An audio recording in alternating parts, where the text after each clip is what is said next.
সংখ্যায় আপনারা অনেক কম হলেও আমরা 50-50 যে ভাগ আছে সেটা থেকে সরে যাব না। আমরা আজকে 3 জন আইপিএস কে সাসপেন্ড করছি এবং অভয়া ইনসিডেন্ট আমাদেরকে নাড়িয়ে দিয়েছে গোটা পৃথিবীতে। প্রেসিডেন্সি জেলে হিউজ মোবাইল ফোন ইউজ করা হচ্ছে, ইনক্লুডিং স্মার্টফোন। নমস্কার, আরসিটিভি সংবাদের বিশেষ অনুষ্ঠানে আপনাদের সকলকে আরও একবার স্বাগত। আজকে যে কটি দিনভরের খবর নিয়ে আলোচনা করব আপনাদের সঙ্গে, তার মধ্যে প্রথম তালিকায় বিধানসভার যে অধিবেশন চলছে সেই বিধানসভার অধিবেশন নিয়ে বেশ কয়েকটি গুরুত্বপূর্ণ বিষয় আপনাদের সামনে তুলে ধরব।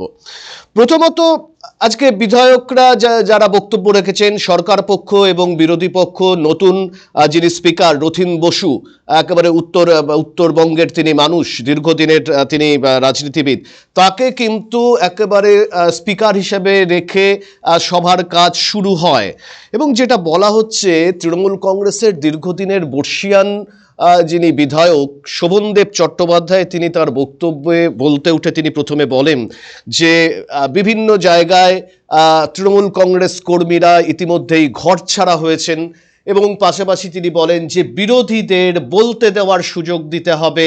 যখন এই কথাগুলো তিনি বলছিলেন সেই সময় বিজেপি বিধায়ক যারা ছিলেন তারা কিছুটা চিৎকার চেঁচামেচি করেন। সেই সময় মুখ্যমন্ত্রী শুভেন্দু অধিকারী সরাসরি একেবারে তার যারা বিধায়ক রয়েছেন তাদেরকে একদম চুপ করতে বলেন, যে কোনোভাবেই বিরোধীদের বক্তব্যে বাধা দেওয়া যাবে না। এবং তারপরেই শুভেন্দু অধিকারী মুখ্যমন্ত্রী তিনি যেটা বলেন যে এটা হচ্ছে গণতন্ত্রের একটা পীঠস্থান এবং এই গণতন্ত্রে বিরোধীদের বলার একটা বড় ভূমিকা রয়েছে। আমাদের সরকার বিরোধীদের যে আপনারা সংখ্যায় কম হলেও 50-50 যে সময়সীমা সেটা বলবার সুযোগ পাবেন এবং আপনাদের কেউ ডিস্টার্ব করবে না, আপনাদের মাইক বন্ধ করা হবে না, চিৎকার করে আপনাদের বক্তব্য থামানো হবে না।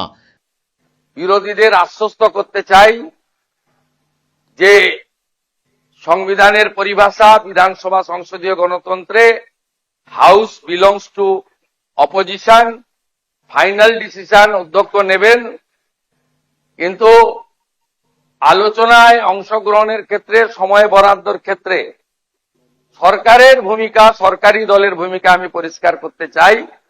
সংখ্যায় আপনারা অনেক কম হলেও আমরা 50-50 যে ভাগ আছে সেটা থেকে সরে যাব না। আমাদের সংখ্যা অনেক বেশি হলেও আপনাদের বেশি করে বলার সুযোগ যাতে অধ্যক্ষ দেন সরকার এবং সরকারি দলের, সেই ব্যবস্থা থাকবে। আমি মুখ্যমন্ত্রী হিসেবে মাননীয় বিধায়কদের কোন দল থেকে জিতেছেন বড় কথা নয়, মন্ত্রীদের সঙ্গে মিট করবেন, যদি না আপনাদের দলের আপত্তি না থাকে। মন্ত্রীদেরও বলবো বিরোধী দলের বিধায়করা অ্যাপয়েন্টমেন্ট চাইলে দেবেন। এলাকায় মন্ত্রীরা গেলে যে দলেরই বিধায়ক হন তাকে খবর দেবেন। এবং মাননীয় বিধায়ক, আমরা আগে চিঠি দিলে উত্তর দিতেন না অনেক মন্ত্রী, মুখ্যমন্ত্রীর তো প্রশ্নই ছিল না। আপনারা আমাকে চিঠি দিলেন, দেবেন, প্রাপ্তি স্বীকারও পাবেন এবং কিছুটা ইতিবাচক ফলাফলও পাবেন। পরিষ্কার বক্তব্য, যেটা এতদিন ধরে বিধানসভার বিভিন্ন ক্ষেত্রে এটা লক্ষ্য করা যায়নি। আজকে বিধানসভায় বেশ কিছুক্ষণ তৃণমূল বিধায়কেরা ওয়াকআউট করেন। ওয়াকআউট করবার পর তারা আবার ভেতরে প্রবেশ করেন এবং সেখানে মুখ্যমন্ত্রী আজকে যেটা বলেন যে বিধানসভায় বিধায়করা কি বলছেন, কি কাজ করছেন সেটা সাধারণ মানুষের জানাটা ভীষণভাবে প্রয়োজনীয়। আগামীতে বিধানসভায় কি কাজ চলছে তার লাইভ সম্প্রচারেরও ব্যবস্থা করা হবে বলে মুখ্যমন্ত্রী জানিয়েছেন। এর পাশাপাশি আরও কয়েকটি গুরুত্বপূর্ণ সিদ্ধান্ত নিয়েছেন। ধরুন আইএসএফ এর যে সিদ্দিকী সাহেব, বিধায়ক সিদ্দিকী সাহেব রয়েছেন, তিনি আজকে বলেছেন যে এতদিন আমরা যেটা বলবার চেষ্টা করতাম আমাদেরকে বলতে দেওয়া হতো না, চিৎকার করে চেঁচামেচি করে থামিয়ে দেওয়া হতো এবং বিভিন্ন প্রয়োজনে বিরোধী দলের বিধায়কেরা যে চিঠি দিতেন বিভিন্ন মন্ত্রী বা মুখ্যমন্ত্রীকে, সেই চিঠির প্রাপ্তিটুকু স্বীকার করে কোনো কিছু তাদেরকে দেওয়া হতো না, প্রাপ্তি স্বীকারটুকু করা হতো না। এটা শুনবার পর মুখ্যমন্ত্রী শুভেন্দু অধিকারী পরিষ্কার দাঁড়িয়ে বলেন যে এবার থেকে বিরোধী দলের বিধায়কেরা যদি কোনো চিঠি দেন, বিভিন্ন অসুবিধা সমস্যাজনিত বা যে কোনো বিষয়ে চিঠি দেন, সেই চিঠির প্রাপ্তি স্বীকার করবে রাজ্যের মন্ত্রী থেকে শুরু করে খোদ মুখ্যমন্ত্রী তিনি পর্যন্ত। অর্থাৎ বিরোধীদের যে মানে একটা শক্তিশালী গণতন্ত্র তো তখনই তৈরি হয় যখন বিরোধী দল শক্তিশালী থাকে, কিন্তু বিভিন্ন সময় দেখা গিয়েছে যে শাসক দল বিরোধী শিবিরকে দমিয়ে রাখবার জন্য সচেষ্ট হয়। এখন দেখুন, বিজেপি আগামী দিনে কোন নীতি প্রণয়ন করবেন সেটা বিষয় নিয়ে বিতর্ক চলতে পারে, কিন্তু আজকের দিনে দাঁড়িয়ে বিধানসভায় মুখ্যমন্ত্রী যে বার্তা দিয়েছেন সেটা গণতন্ত্র শক্তিশালী হবে বলেই কিন্তু মনে করা হচ্ছে। যে বিরোধী পক্ষকে বলবার সুযোগ, তাদের যাতে কণ্ঠরোধ করা না হয়, এবং মন্ত্রীরা যখন কোনো জায়গায় ধরুন জেলা সফরে যদি যান, সেখানে এতদিন ধরে দেখা গিয়েছিল যে বিরোধী দলের বিধায়কদের ব্রাত্য করে রাখা হয়েছে। কোনো সরকারি যে অনুষ্ঠান, সেখানে অনেক সময় দেখা যেত বিরোধী দলের বিধায়কদের আমন্ত্রণই জানানো হতো না। সেখানেও স্পষ্ট বার্তা মুখ্যমন্ত্রী দিয়েছেন যে কোনো মন্ত্রী যখন একেবারে জেলা সফরে যাবেন, সেখানে বিধায়ক যদি বিরোধী দলের হয় তাদেরকেও ইনফর্ম করতে হবে। অর্থাৎ উন্নয়নের কাজে শাসক এবং বিরোধী শিবির কাঁধে কাঁধ রেখে চলবে, এমনটাই একটা বার্তা দেওয়ার চেষ্টা করছেন মুখ্যমন্ত্রী। রাজনৈতিক বিশ্লেষকরা বলছেন যে মানে মুখ্যমন্ত্রীর চেয়ারে বসবার পর একের পর এক যে সিদ্ধান্ত মুখ্যমন্ত্রী নিচ্ছেন, সেটাকে স্বাগত না জানানো ছাড়া অন্য কোনো উপায় নেই রাজনৈতিক সংকীর্ণতাকে উপেক্ষা করে। আমি আবারও বলছি যে বিজেপি আগামী দিনে তার নীতি প্রণয়ন নিয়ে রাজনৈতিক বিরোধী দলগুলি আন্দোলন করবে, সাধারণ মানুষের মনে হলে আন্দোলন করবে, কিন্তু এই মুহূর্তে মুখ্যমন্ত্রী বিধানসভায় দাঁড়িয়ে যে বক্তব্যগুলো পেশ করছেন সেটা কিন্তু গণতন্ত্রের পক্ষে অত্যন্ত সহায়ক ভূমিকা পালন করবে বলে মনে করা হচ্ছে। দ্বিতীয়, দেখুন যে একেবারে তৃণমূল কংগ্রেসের বর্ষিয়ান বিধায়ক শোভনদেব চট্টোপাধ্যায় অভিযোগ করেছিলেন যে ভোটের পর থেকে বহু তৃণমূল কংগ্রেস কর্মী ঘর ছাড়া। পাল্টা বক্তব্য রাখতে গিয়ে মুখ্যমন্ত্রী বলছেন এই ধরনের যদি একটা কেসও হয় আমাদের জানান, আমরা পুলিশ দিয়ে এসপি মর্যাদার পুলিশ আধিকারিকদের দিয়ে তাদেরকে সসম্মানে বাড়িতে পৌঁছে দেব। আবারও বলছি, তৃণমূল কংগ্রেসের বিধায়ক শোভনদেব চট্টোপাধ্যায়ের প্রশ্নের উত্তরে মুখ্যমন্ত্রী বলছেন যে ঘর ছাড়ারা যেখানে রয়েছে এমন যদি একটি কেসও থাকে আপনারা তালিকা দিন, সেই তালিকা ধরে ধরে আমরা সেই মানুষদের ঘরে ফেরাবো। কোনো পার্টি অফিস ভাঙচুর হবে না। ভাঙচুর, এবং জানেন যে যাদবপুরে বিজেপি একেবারে তৃণমূল কংগ্রেসের পার্টি অফিস ভাঙচুরের জন্য বিজেপির এক যুব নেতাকে সাসপেন্ড পর্যন্ত করেছে বিজেপি। ফলে এই ক্ষেত্রে কোনো রকম মানে যে পার্টি অফিস ভাঙচুর, বিরোধীদের ঢুকতে দেওয়া হবে না, এই কাজ এই সরকার বরদাস্ত করবে না বলে মুখ্যমন্ত্রী জানিয়েছেন। তবে হ্যাঁ, একটা শর্ত রেখেছেন মুখ্যমন্ত্রী। তিনি বলছেন যে একটা শর্ত থাকছে, আপনাদের দলের কোনো সজ্জন মানুষ, কোনো ভালো মানুষ, সৎ মানুষ যদি এই ধরনের ঘরছাড়া হয় আমরা সসম্মানে ফিরিয়ে আনবো। কিন্তু 2021 সালের পর থেকে যারা পোস্ট ভায়োলেশনের যাদের নাম যুক্ত রয়েছে, সরকার তাদের রেয়াত করবে না, সরকার তাদের বেছে বেছে গ্রেপ্তার করবে। হাজার হাজার মানুষ আজকে বাড়ি ছাড়া হয়ে গেছে। আজকে আমি মুখ্যমন্ত্রীর কাছে অনুরোধ করব, আজকে আপনারা সেই ব্যবস্থা করুন যাতে করে ভরসা ফিরে এসে মানুষ তার নিজের বাড়িতে ফিরতে পারে। প্রথমত আপনি বলেছেন মুখ্যমন্ত্রীর কাছে, সরকারের কাছে আবেদন করেছেন ঘর ছাড়াদের বাড়িতে ঢোকাতে হবে। আমার তো ঘর ছাড়া কেউ আছে বলে জানা নেই। যদি যদি যদি যদি যদি কেউ ঘর ছাড়া থাকে, আপনি আপনি মাননীয় ডিজিপির কাছে তালিকা দেবেন, কিন্তু শর্ত একটাই, ওই ব্যক্তির বিরুদ্ধে 2021 সালে নির্বাচন পরবর্তী সন্ত্রাসের যে 12,500 এফআইআর হয়েছিল তার কোনো অভিযোগ নেই। একদম পরিষ্কার শর্ত, যার জন্য জাস্টিস মঞ্জুরা চেল্লুর নেতৃত্বে কলকাতা হাইকোর্ট যে কমিটি করে দিয়েছিল, সিট তৈরি হয়েছিল, ভবানী ভবনে টেম্পোরারি অফিস হয়েছিল। আপনি তালিকা দেবেন, তার মধ্যে যদি সম্মানীয় রাজনৈতিক ব্যক্তিত্ব থাকে যাদের বিরুদ্ধে 2021-এর পোস্টপোল ভায়োলেন্সের অভিযোগ নেই, তাকে সসম্মানে এলাকার বিজেপির বিধায়ক এবং এসপি গিয়ে বাড়িতে ঢুকিয়ে দিয়ে আসবে। আর যদি 2021-এর পোস্টপল ভায়োলেন্সের অভিযোগ থাকে তাকে সরাসরি জেলে যেতে হবে। অর্থাৎ দেখুন, এই যে 2021-এর পর পোস্ট ভায়োলেশনে প্রায় 58 থেকে 60 জন নিরীহ মানুষের প্রাণ গেছে। শুধুমাত্র ভাঙড়ের ক্ষেত্রে সংখ্যাটা ধরলে তার সংখ্যা 7। মুখ্যমন্ত্রী বলছেন এদের কোনোভাবেই রেয়াত করা হবে না। এবং আপনারা জানেন যে এই বিষয়টা গোটা রাজ্য জুড়ে ছড়িয়ে পড়েছে। একের পর এক তৃণমূল কংগ্রেসের, যার শুধু নয় অন্যান্য দলের ক্ষেত্রেও একই নীতি নেওয়া হবে। তবে মানে যেহেতু শাসক দলে তৃণমূল কংগ্রেস ছিল, ফলে রাজ্যের বিভিন্ন প্রান্ত থেকে কিন্তু খবর পাওয়া যাচ্ছে তোলাবাজির অভিযোগে প্রমোটারকে হুমকি দেওয়া হচ্ছে, অনেক জায়গায় শ্লীলতাহানির কেস দেওয়া হয়েছে, দোকান ভাঙচুর করা হয়েছে। পুলিশ তাদের বিরুদ্ধে কোনো ব্যবস্থা নেয়নি এতদিন পর্যন্ত। কিন্তু নতুন সরকার ক্ষমতায় আসবার পর এই প্রথমবার কিন্তু তাদেরকে গ্রেপ্তার করা হচ্ছে এবং পরিষ্কার লিস্ট ধরে ধরে দেওয়া হয়েছে পোস্ট ভায়োলেশনে কারা কারা যুক্ত, কারা কারা সাধারণ মানুষকে হেনস্থা করেছে, হুমকি দিয়েছে, মারধর করেছে। তাদের তালিকা তৈরি করে তাদেরকে যে পুলিশ গ্রেপ্তার করবে, যাদের সেই ক্রিমিনালদের যাদেরকে পুলিশ এতদিন দেখতে পর্যন্ত পায়নি, পুলিশ কিন্তু এখন রাজ্য সরকারের নির্দেশ মতো একেবারে বিভিন্ন জায়গা থেকে তাদেরকে গ্রেপ্তারের কাজ শুরু করেছে। দিকে দিকে চলছে এবং আগামী দিনে এই সংখ্যাটা আরো বাড়বে।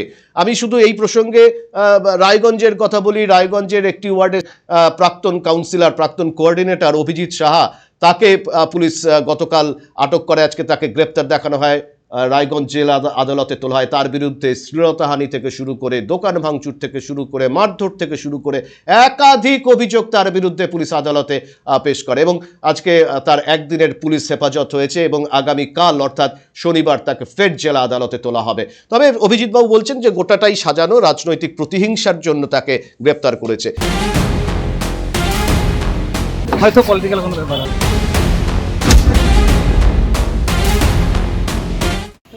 পলিটিক্যাল কোনো ব্যাপার আছে। কি মনে হচ্ছে দাদা?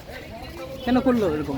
হয়তো পলিটিক্যাল কোনো ব্যাপার আছে। কাকে নিয়ে যাবো? কেউ তো নাই। আমি কি অভিযোগ বলছে আপনার বিরুদ্ধে? কি অভিযোগ? আমি নিজে জানি না, এখন কালকে এবং যেটা জানা যাচ্ছে যে শুধুমাত্র অভিজিৎ বাবু যে একা এমনটা নয়, এই তালিকাটা ক্রমশ দীর্ঘ হতে পারে, ক্রমশ এগোতে পারে। কারণ এটা শুধুমাত্র রায়গঞ্জের কথা বলছি না, গোটা রাজ্য জুড়ে পোস্ট ভায়োলেশনে মানুষকে হুমকি, মানুষকে হেনস্থা করবার জন্য যাদের বিরুদ্ধে অভিযোগ ছিল, পুলিশ কড়া হাতে মোকাবিলা করবার জন্য ইতিমধ্যেই গেম কিন্তু স্টার্ট করে দিয়েছে মুখ্যমন্ত্রীর নির্দেশে।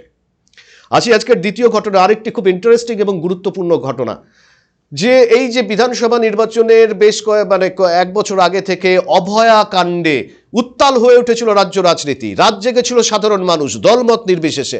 কিন্তু সিবিআই তদন্তের উপর একটা সময় আশ্বাস হারিয়ে ফেলেছিল অভয়ার বাবা মা এবং গোটা রাজ্যের মানুষ। আমরা সেই চিত্র কিন্তু একাধিকবার দেখেছি।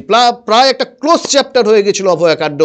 একমাত্র কলকাতা পুলিশের এক সিভিক ভলেন্টিয়ার ছাড়া সিবিআই আধিকারিকেরা এই তদন্তে নতুন কিছু পায়নি। কিন্তু আজকে নবান্ন থেকে মুখ্যমন্ত্রী যেটা ঘোষণা করলেন, মুখ্যমন্ত্রী যেটা স্টেটমেন্ট দিলেন, চমকে যাওয়ার মতো স্টেটমেন্ট। এই কাণ্ডে প্রাক্তন যিনি পুলিশ কমিশনার ছিলেন বিনীত গোয়েল, ডিসি ইন্দিরা মুখার্জি, ডিসি অভিষেক গুপ্তা, একেবারে 3জন আইপিএস অফিসারকে এই অভয়াকাণ্ডে তদন্তে গড়িমসি, এফআইআর করতে গড়িমসি এবং অভয়ার পরিবারকে উৎকোচ দেওয়ার অভিযোগে সাসপেন্ড করা হলো। এই 3জন, ভেবে দেখুন, 3জন সিনিয়র আইপিএস অফিসার, বিনীত গোয়েল, ইন্দিরা মুখার্জি, অভিষেক গুপ্তা, তাদেরকে সাসপেন্ড করে বিভাগীয় তদন্তের নির্দেশ দিলেন মুখ্যমন্ত্রী শুভেন্দু অধিকারী। এবং যে চ্যাপ্টার প্রায় ক্লোজড হয়ে গিয়েছিল সেটাকে আবার ওপেন করা হলো। এবং এই কাণ্ডে সিবিআই যেভাবে তদন্ত করছে সেই তদন্ত প্রক্রিয়া তো চলবেই, পাশাপাশি রাজ্য সরকার এই ঘটনায় নতুন করে তদন্তের নির্দেশ দিয়েছেন। যে এই যে পুলিশ অফিসারদের মাথা কারা রয়েছে, কাদের নির্দেশে এই 3 আইপিএস অফিসার তারা এই অভয়াকাণ্ডকে একেবারে ক্লোজ করবার জন্য, তদন্ত প্রক্রিয়াকে সঠিকভাবে না চালানোর জন্য কাজ করেছিলেন। গুরুত্বপূর্ণ বিষয়। এবং মুখ্যমন্ত্রীর এই যে ভিউ, তাকে কিন্তু স্বাগত জানিয়েছেন। এই আন্দোলনের সঙ্গে দলমত নির্বিশেষে যে সমস্ত মানুষেরা যুক্ত ছিলেন তারাও কিন্তু মুখ্যমন্ত্রীর এই কড়া মনোভাবকে স্বাগত জানিয়েছেন। এবং অভয়া ইনসিডেন্ট আমাদেরকে নাড়িয়ে দিয়েছে গোটা পৃথিবীতে, এবং নিশ্চয়ই পশ্চিমবাংলার মান মর্যাদা গরিমা সব নষ্ট হয়েছে। ঠিক আছে, আমরা আরো অনেকগুলো মেজার নেব। আমরা আজকে 3 জন আইপিএস কে সাসপেন্ড করছি। মিস্টার বিনীত গোয়েল, উনি এখন এডিজি রয়েছেন আইবিতে, আর আরো 2 জন আইপিএস, শ্রীমতী ইন্দিরা মুখার্জি এবং শ্রী অভিষেক গুপ্তা। এই 3 জনকে আমরা আজকে সাসপেন্ড করলাম, এবং এইচএস এর গাইডেন্সে, সিএস এর গাইডেন্সে HS as per the rules যা আছে ক্যাডার রুল, সেটা মেনে ডিপার্টমেন্টাল ইনকোয়ারি এবং প্রসিডিংস স্টার্ট করবেন, এবং within stipulated time to time সেই রিপোর্ট আসবে। যেটা প্রেসকে বলবো, যেটা ডিপার্টমেন্টাল অ্যাকশন নেওয়ার আমরা নেব, এবং যেটা আমাদের যেহেতু ইউনিয়ন ক্যাডার, ওনার যে কন্ট্রোলিং অথরিটি, সেখানে জানানোর আমরা জানাবো। সেটা তার প্রসিডিওর বলা আছে ক্যাডার রুলে। কিন্তু ইনিশিয়ালি আমরাই 3 জনকে সাসপেন্ড করলাম due to mishandling and offering bribe to the victim family and organize press conference without the permission from the appropriate authority. Mr. Binit Goel, Srimati Indira Mukherjee, Sri Abhishek Gupta. তৃতীয় পয়েন্টে আসি। তৃতীয় point হচ্ছে, দেখুন, আমরা হিন্দি সিনেমায় এটা দেখতাম যে প্রভাবশালী ব্যক্তি, প্রভাবশালী ক্রিমিনাল দাদা, তারা জেলের ভেতরে, তাদের জন্য সেপারেট ব্যবস্থা, তাদের জন্য এসি, এটা হিন্দি সিনেমায় দেখা যেত। ভেতর থেকে মোবাইল ফোনে তিনি, সেই দাদা বা কুখ্যাত অপরাধী রয়েছেন জেলে, কিন্তু সেই জেল থেকে বসেই বাইরে তার যে সাম্রাজ্য, অপরাধের সাম্রাজ্য, সেটা চালাচ্ছে। একাধিক হিন্দি সিনেমায় এই দৃশ্য আপনারা সকলেই দেখেছেন। কিন্তু এই রাজ্যেও দীর্ঘদিন ধরে যে এই যে বিভিন্ন হাই প্রোফাইল যে সংশোধনাগারগুলো রয়েছে, তার ভেতরেও এই যে ভেতর থেকে বসে মোবাইল ফোনের মাধ্যমে অপরাধ সাম্রাজ্যের বারবারন্ত, সেটা ছিল। কিন্তু পূর্বতন সরকারের আমলে এই বিষয়ে কিন্তু তেমন কোনো এইগুলো আটকানোর জন্য কোনো নজির দেখা যায়নি। আজকে মুখ্যমন্ত্রী ঘোষণা করছেন যে প্রেসিডেন্সি জেলে, প্রেসিডেন্সি সংশোধনাগারে শেখ শাহজাহান থেকে শুরু করে একাধিক যারা আসামি রয়েছেন, তারা জেলের ভেতর থেকে মোবাইল ফোনে ব্যবহার করছেন, মোবাইল ফোনে তারা বাইরের যে জগৎ, সেই জগৎকে নিয়ন্ত্রণ করছেন। এই অভিযোগ জানা মাত্রই প্রেসিডেন্সি সংশোধনাগারের সুপার সহ 2 জনকে সাসপেন্ডের নির্দেশ দিলেন মুখ্যমন্ত্রী শুভেন্দু অধিকারী। বাজেয়াপ্ত করা হয়েছে 23টি মোবাইল ফোন, এবং তিনি জানাচ্ছেন এই ধরনের কাজ, এই ধরনের অপরাধ কাজ শুধুমাত্র প্রেসিডেন্সিতে নয়, রাজ্যের বিভিন্ন জেলে এই একইভাবে চলছে। অবিলম্বে এই কাজ বন্ধ করতে হবে, অর্থাৎ জেলের ভেতর থেকে অপরাধীরা যাতে ফোনের মাধ্যমে বাইরের অপরাধ জগৎ নিয়ন্ত্রণ করতে না পারে, এটা সুনিশ্চিত করতে হবে। এবং কর্তব্যে গাফিলতির কারণে আজকেই প্রেসিডেন্সির জেলের সুপার সহ 2 জনকে সাসপেন্ড করে বিভাগীয় তদন্তের নির্দেশ দিলেন মুখ্যমন্ত্রী শুভেন্দু অধিকারী। প্রেসিডেন্সি জেলে হিউজ মোবাইল ফোন ইউজ করা হচ্ছে, ইনক্লুডিং স্মার্টফোন, ছোট ফোন শুধু নয়। এবং এর সঙ্গে জেল কর্তৃপক্ষ, নটোরিয়াস ক্রিমিনাল, তাদের একটা বড় নেক্সাস হয়েছিল, এবং আগের গভর্নমেন্টের যারা আগে সরকারে ছিলেন তাদের সাপোর্টও থাকতে পারে, আবার ক্যালাসনেসও থাকতে পারে। আমরা পাওয়ার সাথে সাথে আমাদের DG correctional home mister Ramesh Babu IPS, তাকে থ্রু সিএস এবং এইচএস আমরা ব্রিফ করি, তিনি ডিজিপি এবং সিপি সাহায্য নেন। দেখা যায় অ্যালিগেশন কমপ্লিটলি ট্রু, সত্যি ঘটনা, এবং কলকাতা পুলিশের ডিসি সাউথের উপস্থিতিতে জেল পুলিশ, সিপি কলকাতা এবং DG fire, DG correctional home, তাদের জয়েন্ট এফোর্টসে অনারেবল এইচএস এবং সিএস এর ডাইরেক্ট সুপারভিশনে আমরা এখানে আপনারা দেখতে পাচ্ছেন এই মোবাইল ফোনগুলো কালকে সব রিকভারি করা হয় প্রেসিডেন্সি জেল থেকে। সন্দেশখালীর কুখ্যাত ক্রিমিনাল শাহজাহান সহ যারা জেলে বসে এখনো নেটওয়ার্ক চালাচ্ছেন তাদের বিরুদ্ধেও কারা কর্তৃপক্ষকে with the help of Kolkata police এবং রাজ্য পুলিশ অবিলম্বে ব্যবস্থা নেওয়ার জন্য নির্দেশ জারি করা হচ্ছে। আপনারা তিলজলার ইল্লিগ্যাল বিল্ডিং এবং ইল্লিগ্যাল ওয়ার্কশপের ঘটনা দেখেছেন। সেখানে শুধুমাত্র 21% গ্রেপ্তার করা নয়, ইল্লিগ্যাল বিল্ডিংকে ডিমোলিশ করা নয়, আমরা ওসি ফায়ারকেও ওখানে সাসপেন্ড করেছি। আজকে আমরা এই প্রেসিডেন্সি জেলের ঘটনায় দুজনকে সাসপেন্ড করছি। একজন mister N Kujur, superintendent of presidency correctional home, আরেকজন দীপ্ত ঘোড়াই, chief controller of presidency correctional home. এই প্রক্রিয়া আজকের নয়, এই প্রক্রিয়া দীর্ঘদিন ধরে লালিত হচ্ছে, কিন্তু মানে অনেকে এই বিষয় নিয়ে কোনো পদক্ষেপ নিতে দ্বিধা করছিলেন। কিন্তু আসবার পর, দায়িত্বে আসবার পর যে মুখ্যমন্ত্রী শুভেন্দু অধিকারী একের পর এক যে স্টেপগুলো নিচ্ছেন, সেটা রাজনীতির ঊর্ধ্বে উঠেও সাধারণ মানুষ এই স্টেপগুলোকে সমর্থন জানাচ্ছেন। এবং দেখুন, এই যে আরেকটি বিষয় আজকে, যে আগামী 3 মাস রাজ্য বিজেপিতে কোনো যোগদান পর্ব হবে না, পরিষ্কার জানি। এর আগেও বলেছিলেন রাজ্য সভাপতি শ্রমিক ভট্টাচার্য। দেখুন, নির্বাচনে পরাজয়ের পর, রাজ্যে একটা পালা বদলের পর বিরোধী দলগুলো থেকে প্রচুর মানুষ রাতারাতি তাদের কিন্তু শিবির বদলে ফেলবার চেষ্টা করছেন, জার্সি বদলে ফেলবার চেষ্টা করছেন, রং বদলে ফেলবার চেষ্টা করছেন। কারণ দেখুন, একটা দিন শাসক শিবিরে থাকাকালীন এই যে প্রভাব, তার যে প্রতিপত্তি, তার যে মানে প্রশাসনের ওপর তার যে পাওয়ার, আপনারা কিছুদিন আগেই দেখেছেন দিলীপ মণ্ডলের, আমরা এর আগে দেখেছিলাম যে মাটির ঘরের নিচে সুরঙ্গের মধ্যে রাজপ্রাসাদ, আর কিছুদিন আগেই দেখলাম রাজ্যের এক বিধায়ক, শাসক দলের বিধায়ক দিলীপ মণ্ডল, তার বাড়ি শুধু রিসর্ট বললে কম বলা হবে, মানে ভেতরে ঢুকলে অট্টালিকা।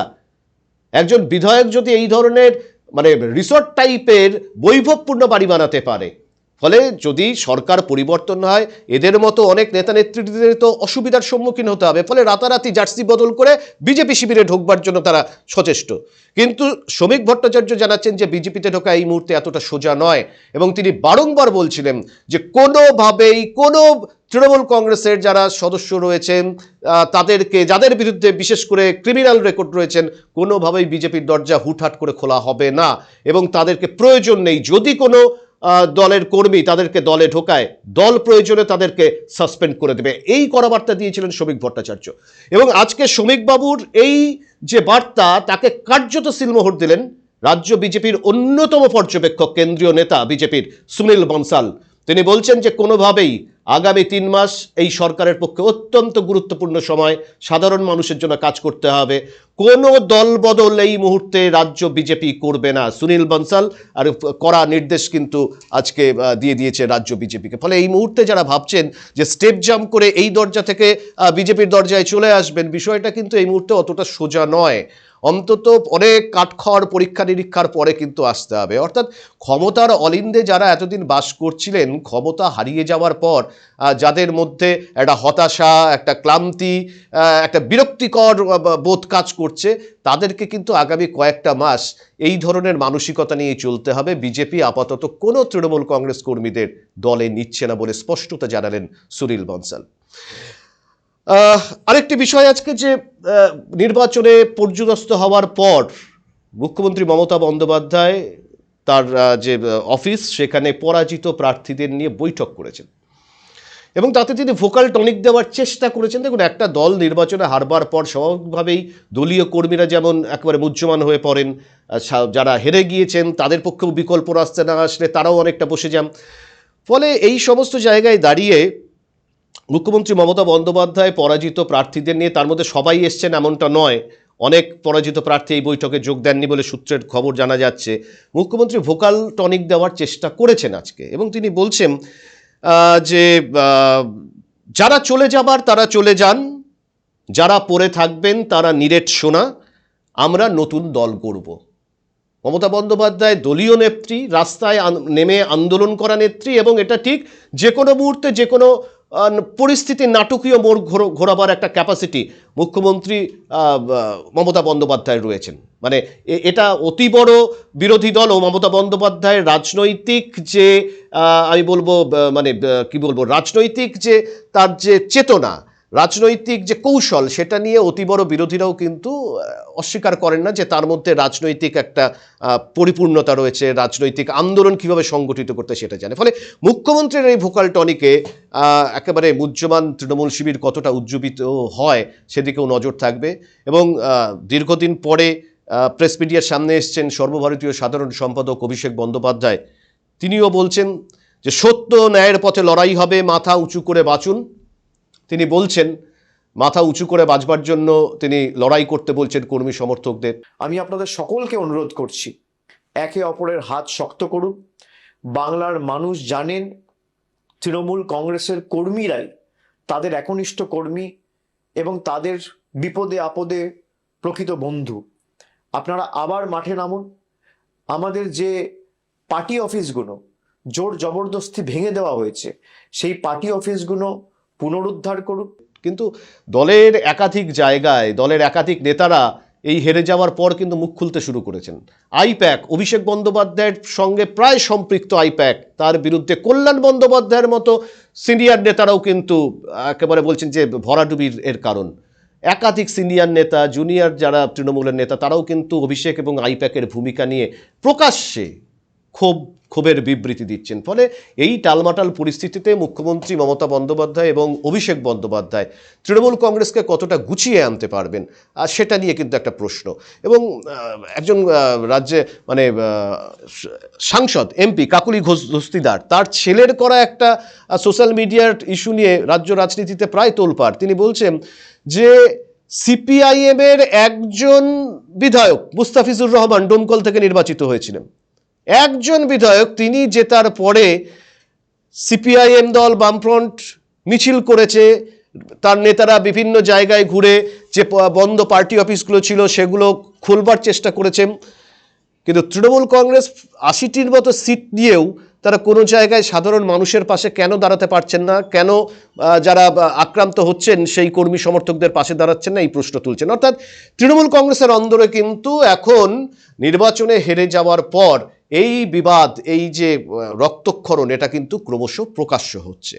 ফলে সব মিলিয়ে রাজ্যে একের পর এক যে সিদ্ধান্ত নেওয়া হচ্ছে, সেই সিদ্ধান্তের ফলে সাধারণ মানুষ কিন্তু দীর্ঘদিন ধরে তারা যে দাবিটা জানাচ্ছিলেন যে একটা দুর্নীতিমুক্ত প্রশাসন, একটা দুর্নীতিমুক্ত সমাজ ব্যবস্থা গড়ে তোলার, আমি জানি না আগামী দিনের পরিস্থিতি কি হতে পারে, তবে যে সমস্ত ব্যবস্থা নেওয়া হচ্ছে, অর্থাৎ পুলিশকে যদি তার সম্মান ফিরিয়ে দেওয়া যায়, পুলিশকে যদি বলা হয় তুমি আপনারা নিজেদের মতো খেলুন, যেটা বলা হচ্ছে সরকারের পক্ষ থেকে, তাহলে যে অপরাধীরা পার পাবে না, যে মানুষরা আক্রান্ত হচ্ছিলেন সেই মানুষরাও যে সুস্থ স্বাভাবিক জীবনে ফিরতে পারবেন, এটা বলার অপেক্ষা রাখে না। আমরা আমাদের আজকের এই অনুষ্ঠান এখানেই শেষ করছি। আপনারা ভালো থাকুন, সুস্থ থাকুন, দেখতে থাকুন আরসিটিভি সংবাদের বিশেষ এই অনুষ্ঠান। শুভরাত্রি, নমস্কার। This channel does not promote any violent or harmful or illegal activities. All content provided by this channel is meant for an educational purpose only.